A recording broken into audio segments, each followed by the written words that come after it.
এটা রসুনের আচার আর এটা আমড়ার।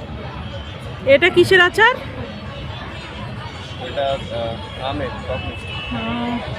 এটা ঝালের। এইটা কোচানো আম, আমরা যেভাবে করি বাড়িতে এই আচারটা খুব সুন্দর। এটা তো দারুণ আচার, কাঁচা লঙ্কার আচার। এ খেতে মনে হয় খুব টেস্টি। হ্যাঁ, এটা বরবটি, এটা কাঁচা লঙ্কা, এটাও কাঁচা লঙ্কার আচার। আর এটা আমের। বাহ, কত রকমের আচার।